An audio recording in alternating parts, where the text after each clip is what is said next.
Vernee V2 Pro rugged smartphone, rugged good looks, a big battery and just one small flaw.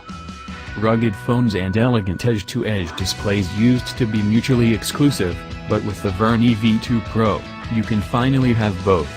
The expansive 5.99-inch screen has a very slight Samsung-style curve at the edges and is protected by a slim, but strong magnesium bezel. Strong enough for the Chinese manufacturer to promise 6-sided drop resistance. However, Vernee doesn't actually say from what height. There is no doubting that the V2 Pro packs a lot of features for a phone costing only around £250, 324 US dollars, 450 Australian dollars, and when you add an IP68 rating, you have a tempting proposition for anyone who relies heavily on their phone while working outdoors. The battery is unusually large at 6.2 Ah, which means you can keep working for around 4 days of regular use without recharging. It's faster than your typical tough phone too and has the latest version Android, Oreo, on board. The sleek Vernee V2 Pro doesn't look like a rugged phone from the front at all, but that tough magnesium case is apparently enough to earn an IP68 certificate. That means it can survive 1.5 meters underwater for 2 hours, is impervious to dust, and work in temperatures ranging from -30 to 60 degrees centigrade.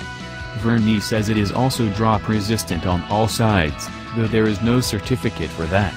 It is definitely available in red, or black, as seen here though. The distinctively dimpled back panel is textured to enhance your grip and Vernee claims the material also repels dirt. Although as you can see in the photo, we managed to find some that stuck.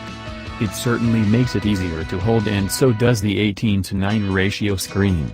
A 6-inch phone and 16:9 ratio would be harder to reach your fingers around. Also on the back are a dual lens camera, LED flash, torch, a fingerprint reader and a heart rate monitor. This last is a welcome addition for an action phone and it works well.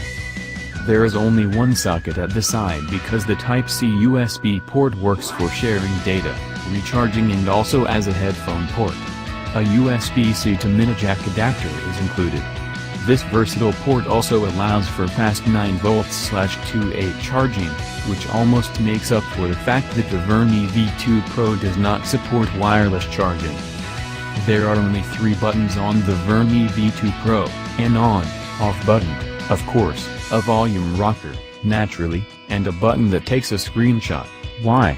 We can only assume that this is a mistake that somehow made it all the way to production, because there are so many things that third button could have been, a camera shutter button perhaps, or PIT, push to talk, or an emergency SOS sender, or a torch app.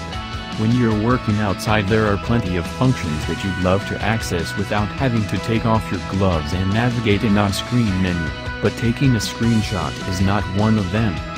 The problem is exacerbated by the fact that this button is on a hair trigger and you can't help but press it almost every time you hold the handset, so by the end of the review we had to delete hundreds of accidental screenshots. All that's needed is a firmware update, or an app to reassign this rogue function button, but at the time of review, there was no solution.